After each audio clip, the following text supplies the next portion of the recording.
Hoje nós vamos dar sequência a mais um estudo bíblico. Eu quero convidar você à oração nesse tempo. Feche seus olhos, fale com Deus neste momento. Vamos buscar dele iluminação para esse tempo de estudo. Pai querido, te louvamos, te bendizemos por essa manhã. Louvamos pelas suas misericórdias que se renovam sobre nós. Sua graça que é derramada sobre a nossa vida. Obrigado porque o seu amor se renova toda vez que o sol se levanta sobre a nossa vida. Nós te pedimos iluminação do Senhor para esse tempo, que teu Santo Espírito seja o nosso guia nesse período de estudo, Senhor, para que nós possamos ter uma melhor compreensão da sua palavra e assim viver uma vida que honre ao Senhor. Em nome de Jesus. Amém. Então, gente, hoje nós vamos dar sequência ao estudo que nós estamos fazendo no breve catecismo de Westminster. E hoje o tema do nosso estudo é o falso testemunho, o nono mandamento, né? Nós chegamos numa parte do breve catecismo de Westminster que ele está expondo, né, a doutrina que se encontra nos 10 mandamentos. Hoje nós vamos conversar sobre o falso testemunho. E eu dividi esse estudo em 5 partes, tá? Então a primeira parte eu dei o nome de não é só sim Senhor, é ser como o Senhor. E aqui nós vamos explorar um pouquinho sobre como a lei ela reflete o caráter de Deus. Não são apenas ordens e regras. A lei é o reflexo do próprio caráter de Deus, tá? Então nós vamos abordar isso no primeiro ponto, tá? No segundo ponto nós vamos conversar sobre a verdade cria, a mentira destrói, né? Nós vamos explorar um pouquinho do que aconteceu em Gênesis, nesse contraponto entre verdade e mentira, tá? O terceiro ponto, nós vamos conversar sobre é só uma mentirinha mata. Nós vamos ver como isso se desenrolou ao longo do Antigo Testamento. Nós vamos conversar do maior para o menor, né? Porque esse mandamento ele tem um significado maior, mas ele também tem alguns significados menores para a nossa vida, tá?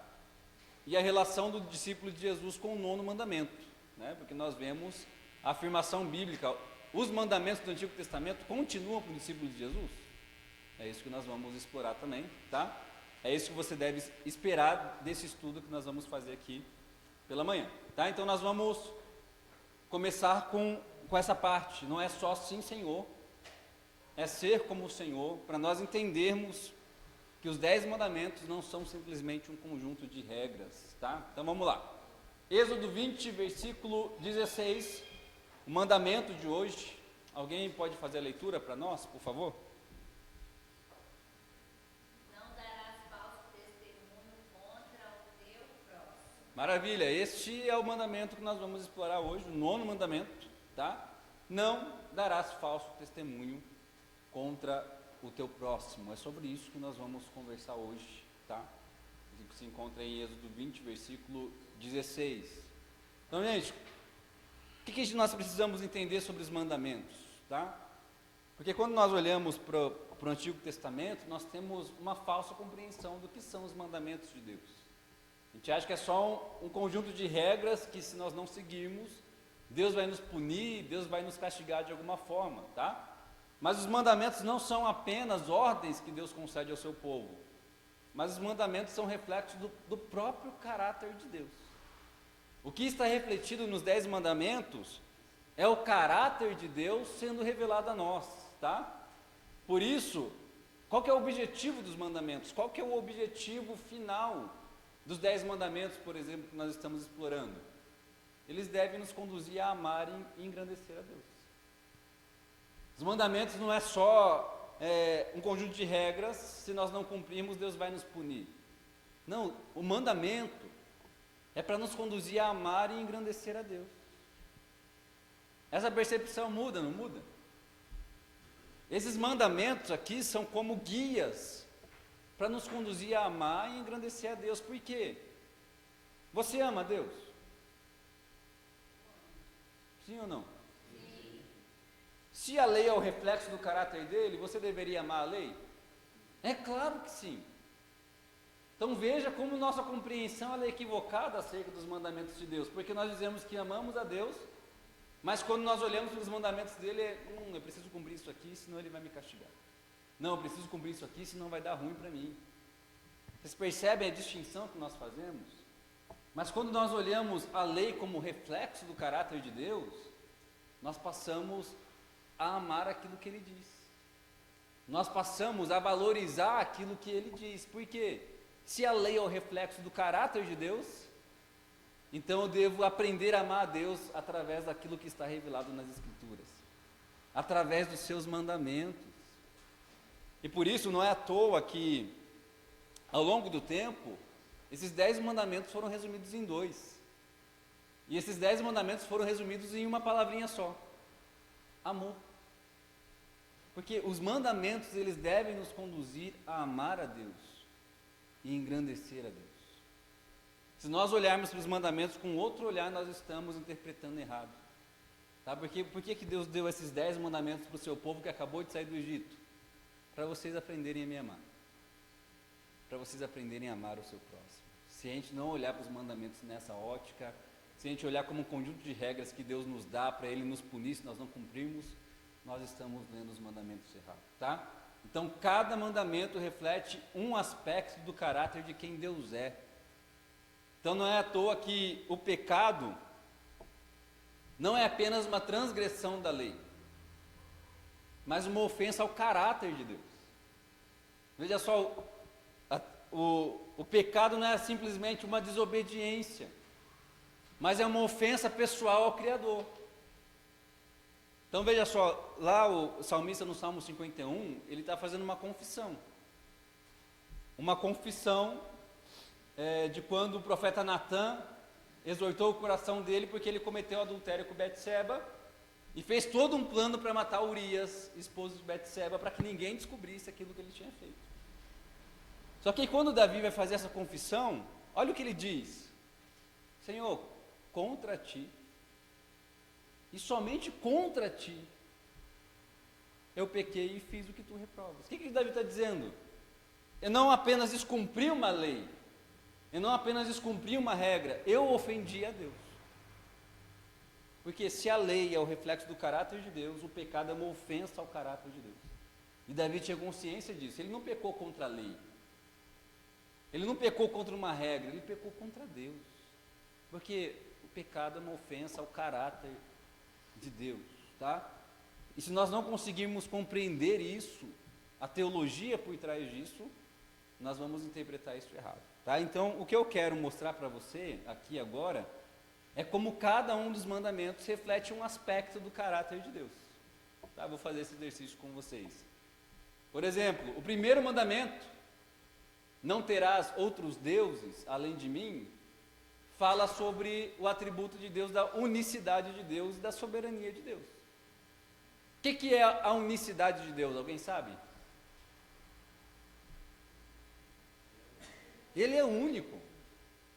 A unicidade de Deus é esse aspecto do seu caráter que Ele é o único Deus que existe.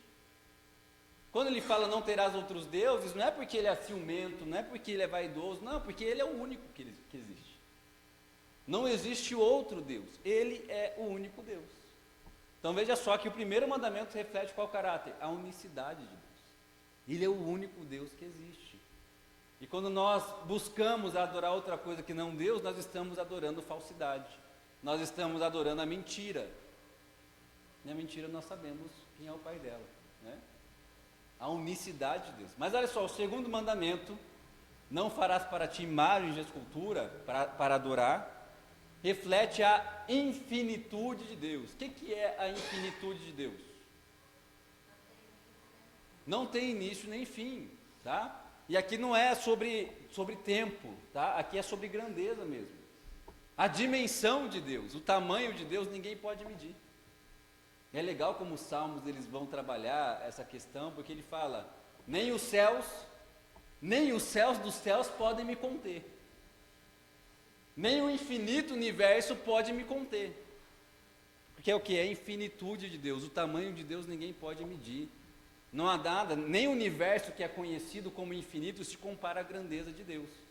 E por que o segundo mandamento reflete esse caráter de Deus? Porque Deus não pode ser contido em uma imagem que você possa controlar. Ele não pode caber numa imagem. Por quê? Ele é infinito, infinito em sua grandeza, tá? Terceiro mandamento, não tomar o nome de Deus em vão, reflete a santidade de Deus, tá? E é muito legal que, quando a gente vai explorar o Antigo Testamento, quando aparece esse mandamento, não tome o nome do seu Deus em vão, sempre acompanhado do quê? Porque o meu nome é santo. E não tomar o nome de Deus em vão não tem simplesmente a ver em ficar falando o nome dele em qualquer momento. Ai, meu Deus do céu, não tem a ver com isso. Se você afirma que você é de Deus, como que você honra o nome dele? Respeitando, vivendo de uma forma que o glorifique, que o honre, certo? Então veja só, o quarto mandamento, guarda o dia de sábado, tem a ver com o caráter, a providência de Deus. Por quê? Porque eu posso parar um dia da semana, eu posso deixar meu trabalho de lado, porque eu estou declarando que quem me sustenta é Deus. É a providência de Deus, é Deus declarando para o seu povo: eu sou o provedor de vocês, eu sou aquele que cuida de vocês e por isso vocês podem descansar, tá? O quinto mandamento, honra teu pai e tua mãe, tem a ver com a paternidade de Deus. Ele nos deu pai e mãe para nos lembrar que Ele é o nosso pai.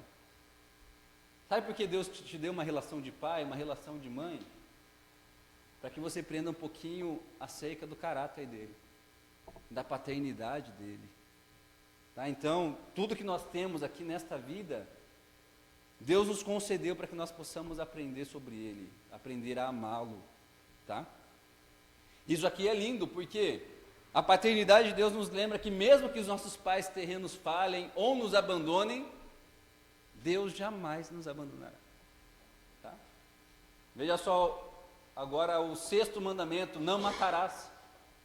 Não matarás é um reflexo do atributo do amor de Deus, porque Ele cria todas as coisas com amor, é Ele quem concede vida, Ele quem tem o poder para dar a vida e tirar a vida, ninguém tem o direito de fazer isso. Isso é um reflexo do amor de Deus, que preserva a vida, que zela pela vida, tá? O sétimo mandamento, não adulterarás, tem a ver com o aspecto do atributo de Deus, da fidelidade de Deus, porque Deus é aquele que nunca vai te trair. Deus é aquele que faz uma aliança, Ele preserva a aliança. Deus é aquele que diz que nunca vai nos abandonar e Ele não nos abandona. Então, quando Deus fala, não adulterarás, respeitem o meu caráter de fiel.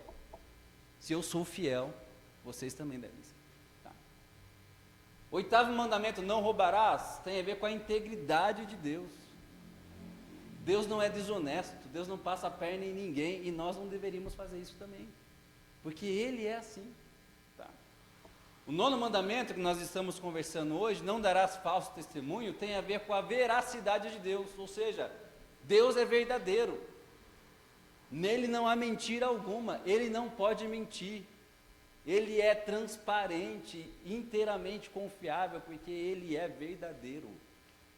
Então veja só como os mandamentos eles vão refletindo para nós o caráter de Deus. E o último mandamento que nós vamos conversar semana que vem, não cobiçarás, tem a ver com a suficiência de Deus. Porque a cobiça é eu quero ter aquilo que eu não possuo, eu quero ter aquilo que é do outro, e eu quero tirar do outro. Mas a suficiência de Deus nos lembra, nós podemos andar em contentamento, porque Ele é suficiente.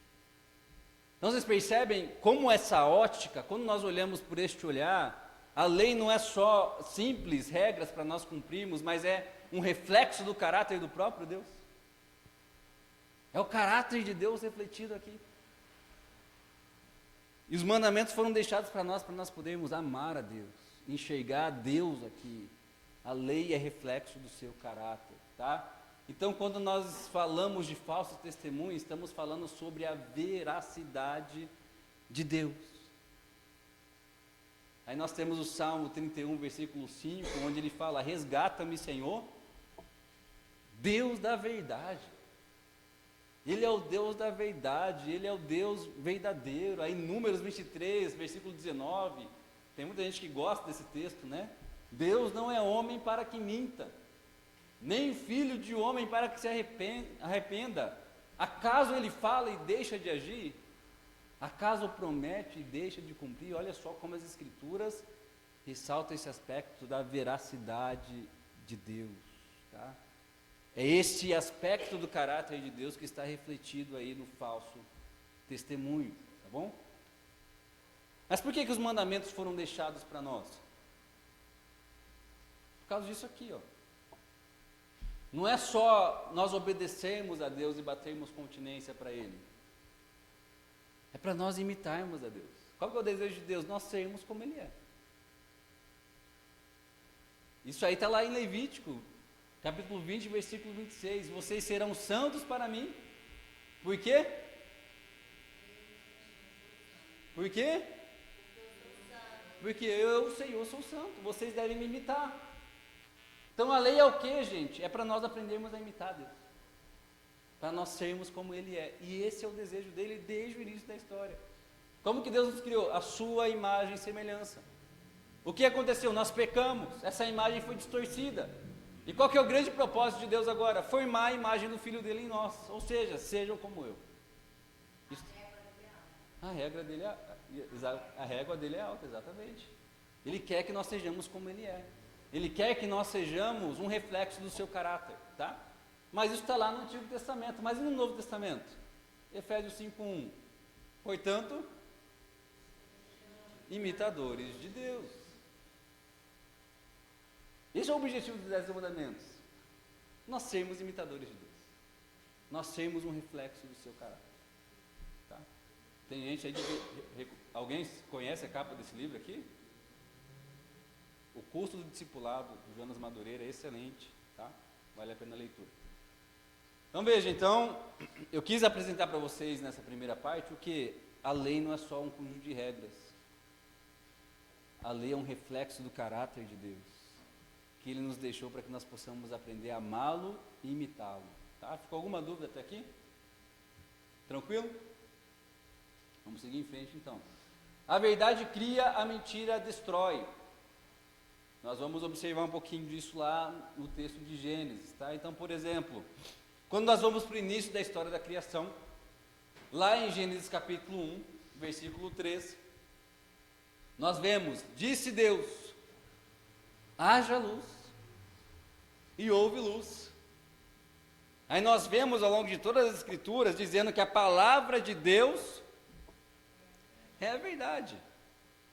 Aquilo que Ele diz é verdadeiro, aquilo que Ele diz é a própria verdade. Então, não seria demais dizer que o universo inteiro só existe porque ele está sustentado na verdade. Eu vou dar um exemplo para vocês. Vamos supor que nós temos um engenheiro, o engenheiro está construindo um prédio, ele está fazendo um projeto. Se o engenheiro ele erra o cálculo do projeto e esse projeto ele vai para execução, corre o risco de acontecer o quê? Um acidente, o que mais? Corre o risco de desmoronar. O quê? O que mais? De cair. Corre o risco de cair, de tombar, né? Porque existe uma numeração falsa ali no meio. Existe um cálculo que é falso, que é mentiroso. Né?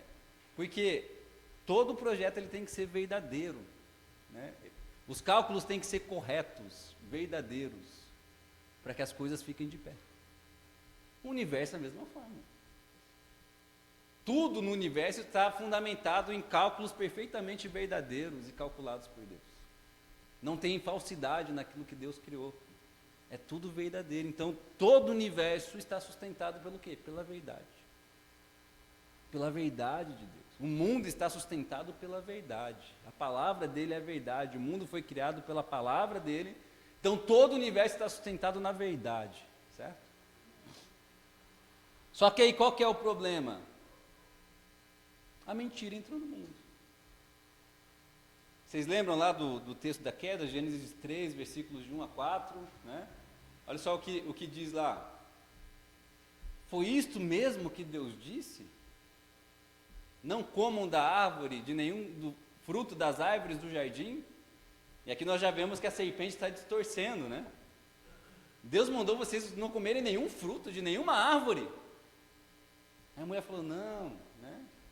A gente só não pode comer e tocar. Aí a mulher acrescentou também, né? No fruto da árvore do conhecimento do bem e do mal. Porque no dia que nós comemos, nós morreremos.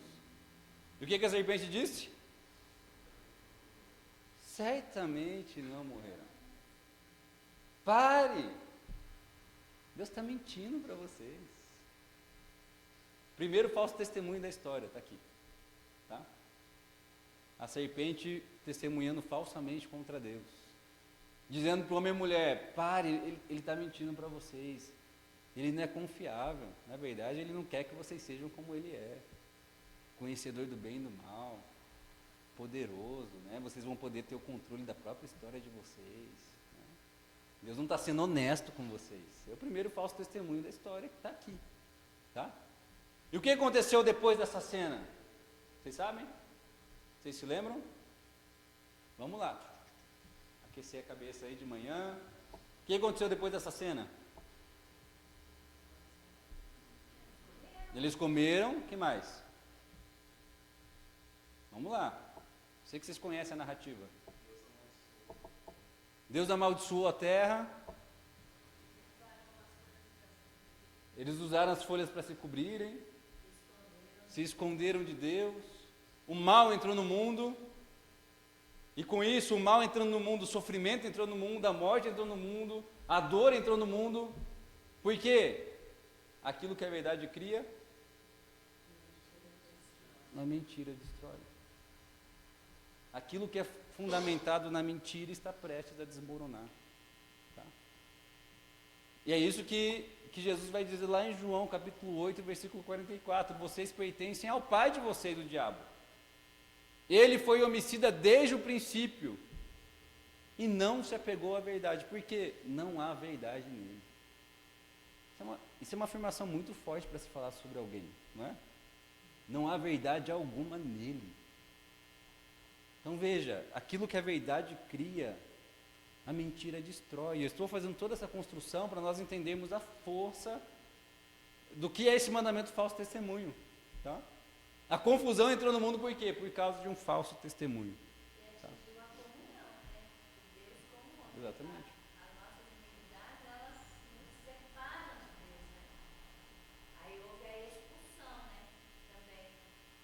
Perfeito. Houve a expulsão e aí você coloca ele lins dizendo proibido. Sim. Aqui você não vai Perfeito. entrar mais nessa. Porque não tem como a mentira conviver com a verdade. Esse é o texto de Gênesis. Quando a gente vai ler o texto de Gênesis, ele tem várias contraposições, né? São opostos ali. Né? A mentira não pode conviver com a verdade. O pecado não pode conviver com aquilo que é santo. Por aí vai. Tá? Então veja, aquilo que é verdade cria, a mentira destrói. Tá? E aí aqui nós vamos entrar no mandamento propriamente dito, né? Depois desse panorama, para a gente perceber que é só uma mentirinha, mata. A gente vai observar isso à luz do Antigo Testamento. Tá?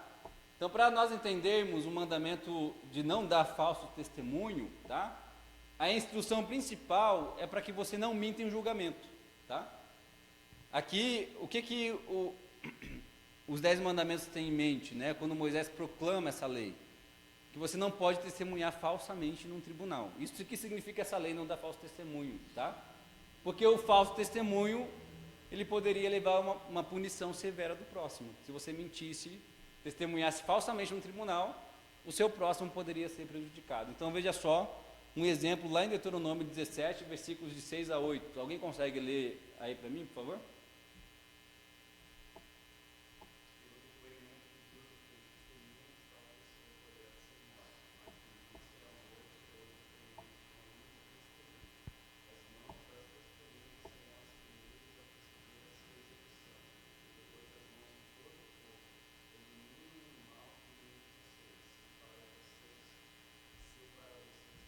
Perfeito.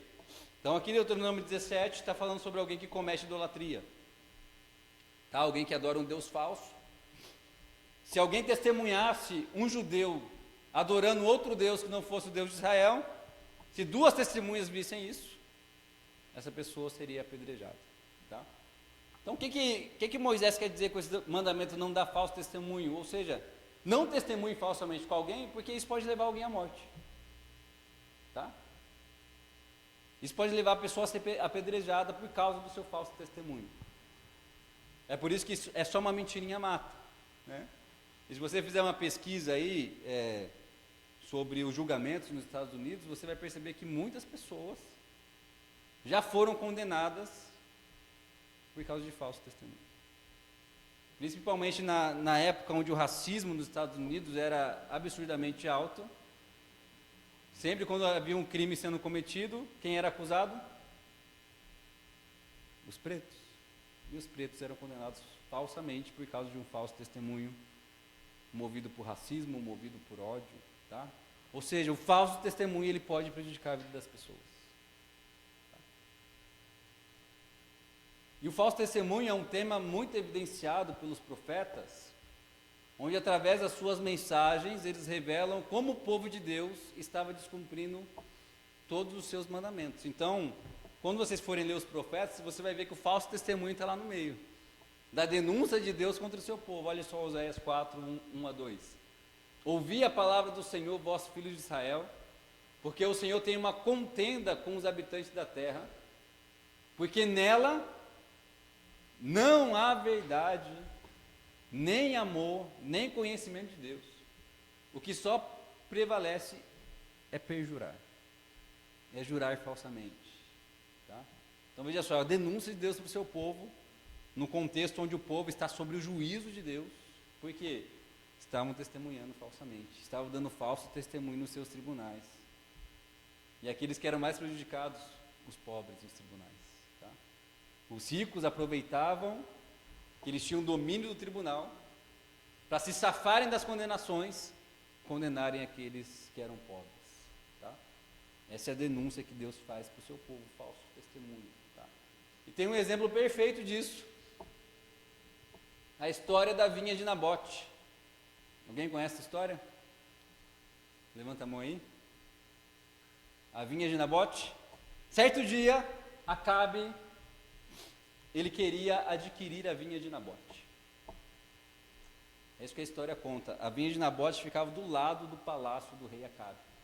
Ele vai até a vinha de Nabote, conversa com Nabote e fala: Nabote, eu quero comprar a sua vinha. Eu gostei muito da sua vinha e eu quero comprar a sua vinha. Nabote falou: não. Ó rei, eu não posso vender para o Senhor. Essa vinha eu herdei dos meus pais. É herança que Deus nos concedeu. Eu não posso vender para você. E Acabe insistiu com Nabote, aí Nabote falou: não, rei, eu não posso, essa vinha é herança dos meus pais, eu não vou vender para você. Acabe volta para o seu palácio. Aí o texto é muito engraçado, né? Porque ele está lá chorando, com a cabeça virada para a parede, né? Igual uma criança, quando o pai disse não para ela. Aí chega Jezabel, né? O que você está chorando, homem? Levanta daí, seu rei de Israel, o que está acontecendo? Vire homem! Né? Ele, não, Nabote não quis me vender a vinha. Eu estou frustrado aqui. Pare, homem, levante, eu vou conseguir essa vinha para você.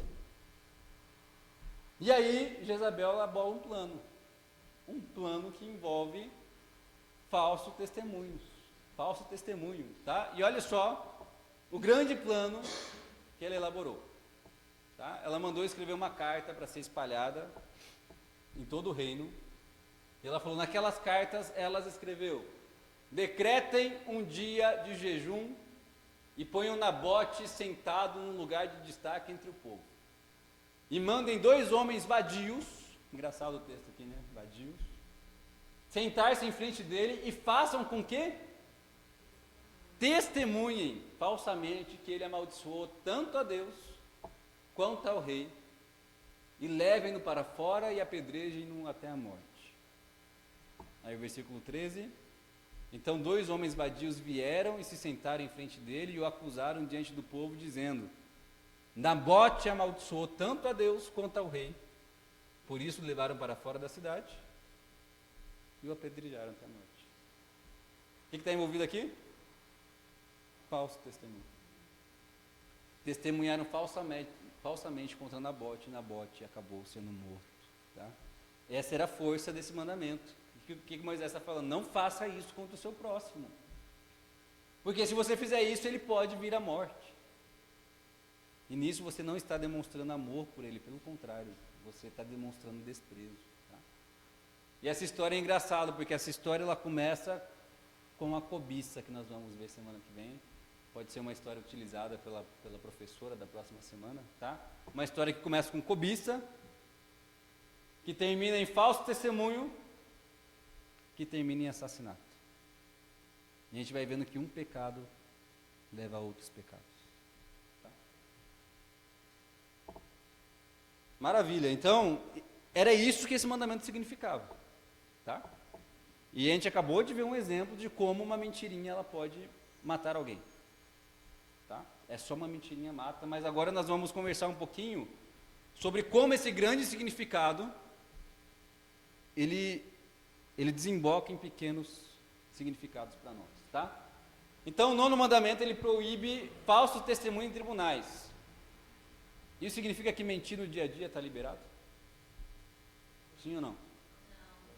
Não, obrigado, gente. Obrigado pela participação. É claro que não, tá? Não está permitido mentir no dia a dia, tá? E por que eu fiz essa pergunta tão boba? Porque as pessoas fazem isso. Quando nós nos baseamos no cumprimento da lei, a gente sempre quer achar uma brecha para descumprir a lei. Não, pastor, só fala de falso testemunho em tribunal, então eu posso mentir no dia a dia. Não pode. Olha só o que o nosso breve catecismo ele vai falar aí na pergunta 78. O 9º mandamento proíbe tudo que é prejudicial à verdade, ou injurioso, tanto a nossa reputação como a do nosso próximo. O breve catecismo é isso mesmo, ele é breve, tá? Mas olha só o que o catecismo maior vai dizer para nós, tá? E aqui ele vai destrinchar tudo o que esse falso testemunho significa. A gente vai terminar isso aqui falando, Senhor, perdão porque eu sou pecador, tá? Olha só isso aqui. Os pecados proibidos do 9º mandamento são tudo quanto prejudica a verdade e a boa reputação do nosso próximo, bem assim a nossa, especialmente em julgamento público, o testemunho falso, tá? Ele está falando aqui de principalmente isso, que é o significado principal desse mandamento. Subornar testemunhas falsas, aparecer e pleitear cientemente a favor de uma causa má, tá? Ou seja, você concordar com uma causa que é injusta, tá? Resistir e calcar à força a verdade, dar sentença injusta, chamar o mal bom e o bom mal. E é muito legal que o Tolkien vai dizer que você chamar aquilo que é bom de mal e aquilo que é mal de bom corrompe a sua alma, tá? Então, por exemplo, hoje nós vivemos uma cultura onde as pessoas dizem que é bom você trair sua esposa. Ouça os sertanejos da vida aí. É bom você trair sua esposa. Isso o quê? Corrompe a alma, tá? Isso aqui é falso testemunho também, tá? Ah, é bom, eu passei a perna numa pessoa hoje, tirei vantagem dela, jeitinho brasileiro. Você está chamando aquilo que é mal de bom. Falso testemunho, tá? Corrompe a sua alma. Recompensar os maus segundo a obra dos justos e os justos segundo as obras dos maus. O meio político está infestado disso, tá? Falsificar firmas, suprimir a verdade, silenciar indevidamente em uma causa justa, ou seja, você ser omisso diante de algo que é justo, você está dando falso testemunho também. Manter-nos tranquilos quando a iniquidade reclama a repreensão de nossa parte, ou denunciar outrem, falar a verdade inoportunamente. Falar a verdade inoportunamente. Sabe aquela pessoa que diz, não, pastor, eu sou verdadeiro, eu falo mesmo na cara das pessoas. Você já conheceu pessoas assim? Não, eu gosto de falar a verdade. E eu falo a verdade na cara das pessoas. Falar a verdade inoportunamente. Você está dando falso testemunho. Ou com malícia, né? Para um fim errôneo. Ou seja, quando você fala a verdade com uma motivação errada. Falso testemunho. Pervertê-la em sentido falso. Ou proferi-la duvidosa e equivocadamente. Para prejuízo da verdade e da justiça. Falar em verdades. Mentir. Caluniar. Maldizer. Depreciar alguém. O famoso bullying aqui. Né? tagarelar, cochichar no ouvido de alguém, olhando para uma pessoa para atingir ela, né? Olha só. Escarnecer, vilipendiar, censurar temerária e asperamente ou com parcialidade, ou seja, você censurar alguém, você chamar a atenção de alguém de maneira áspera, expondo essa pessoa, falso testemunho, tá? Interpretar de maneira má as intenções, palavras e atos de outro, ou seja, você ficar maliciando e julgando aquilo que o outro fala. Adular e vangloriar, tá? Elogiar ou depreciar demasiadamente a nós ou aos outros, os famosos bajuladores, né? Ficar bajulando demais alguém, enchendo demais a bola de alguém, falso testemunho, tá? Negar os dons e as graças de Deus, agravar as faltas menores, ou seja, você considerar grave aquilo que é pequeno demais, encobrir, desculpar e atenuar os pecados quando chamados a uma confissão franca, descobrir desnecessariamente as fraquezas de outrem e levantar boatos falsos, ou seja, você tem prazer em valorizar as fraquezas das pessoas na frente dos outros, tá? Levantar boatos falsos, receber e acreditar em rumores maus, ou seja, não é só o fofoqueiro que dá falso testemunho, aquele que recebe e leva adiante também, tá? Tapar os ouvidos é uma defesa justa, suspeitar mal, invejar ou sentir tristeza pelo crédito merecido a alguém. Ou seja, se você ficar invejando as pessoas pelo sucesso que elas obtiveram no seu trabalho, ou em qualquer outro meio, você ficar triste por causa do sucesso do outro, esforçar-se ou desejar o prejuízo de alguém, regozijar-se na desgraça ou na infâmia de alguém, você fica feliz quando uma pessoa se dá mal. Tá? A inveja ou tristeza pelo crédito merecido de outros, prejudicar, o desprezo escarnecedor, a admiração excessiva de outrem, ou seja, você ficar idolatrando demais alguma figura específica, tá? A quebra de promessas legítimas, a negligência daquelas coisas que são de boa fama, praticar ou não evitar aquelas coisas que trazem má fama, ou não impedir em outras pessoas tais coisas até onde pudermos. Ou seja, aqui ele está falando de fofoca.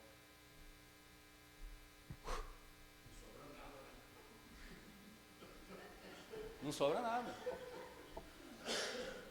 Vocês percebem que do maior para o menor, de falar um falso testemunho para o tribunal, trazendo para os nossos dias, como nós pecamos contra esse mandamento de falso testemunho.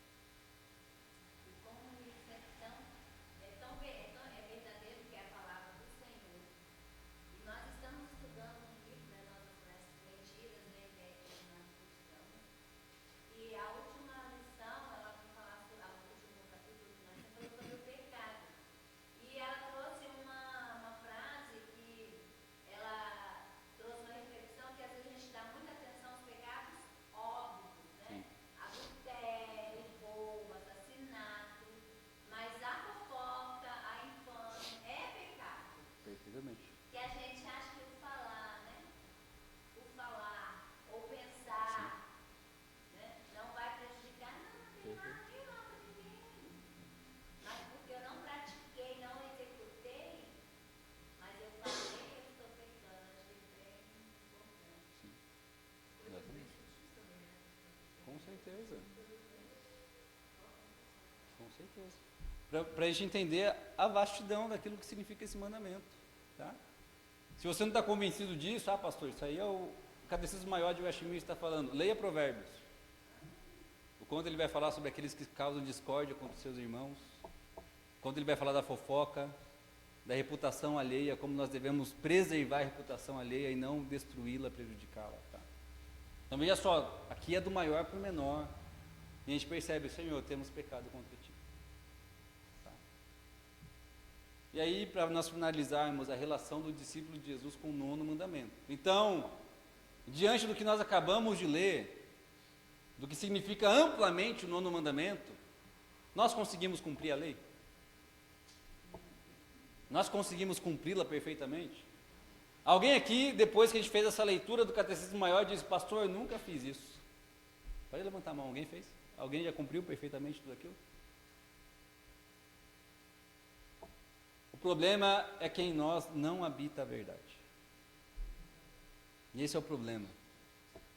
Quando nós voltamos lá no início da história de Gênesis, nós vimos que a mentira destrói. E o problema é que quando o homem e mulher acreditaram na mentira daquele que é o pai da mentira, nós nos corrompemos. E o grande problema de nós não conseguirmos ser verdadeiros é que a verdade não habita em nós. Essa é a grande denúncia. Nós não conseguimos fazer isso, tá? E por isso que o Antigo Testamento ele tem uma grande promessa.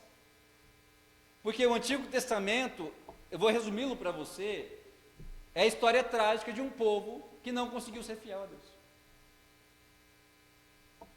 Essa é a história trágica do Antigo Testamento. O homem não consegue ser fiel a Deus.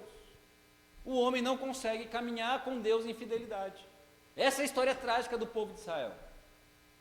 Mas olha só a grande promessa em Ezequiel 36, de 25 a 27. Aspergirei água pura sobre vocês, e vocês ficarão puros. Eu os purificarei de todas as suas impurezas e de todos os seus ídolos.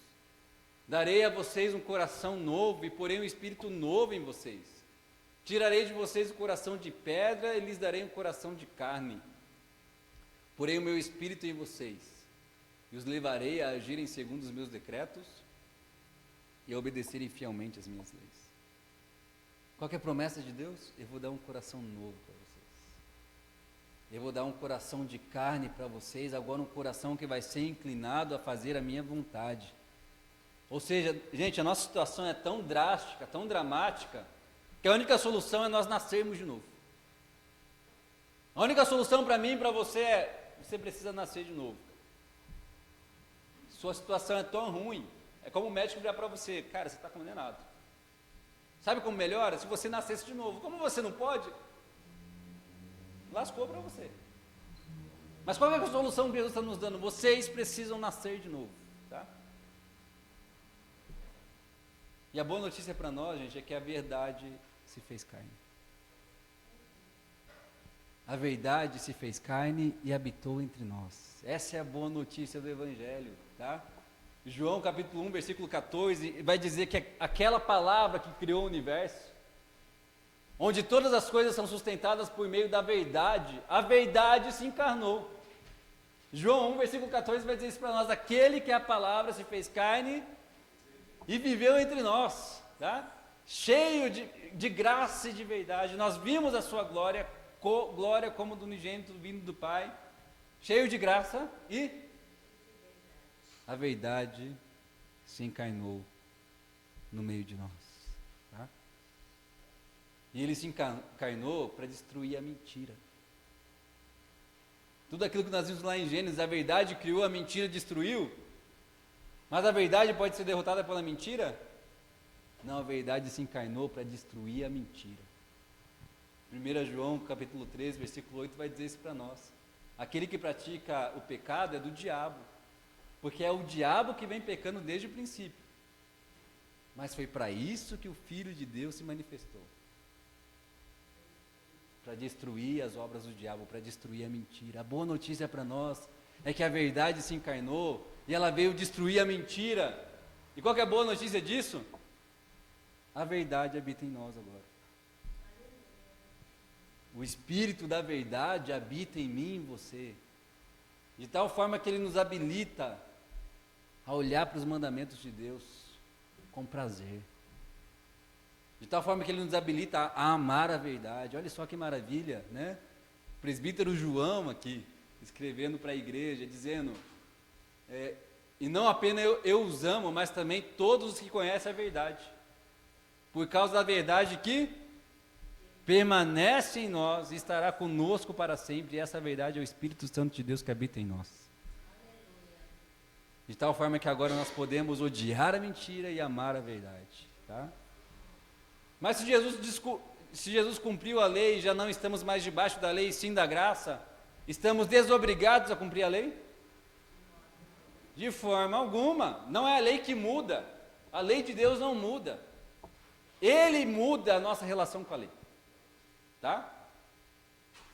Porque antes quando nós ainda não havíamos sido resgatados por Cristo Jesus, a lei despertava o pior em nós.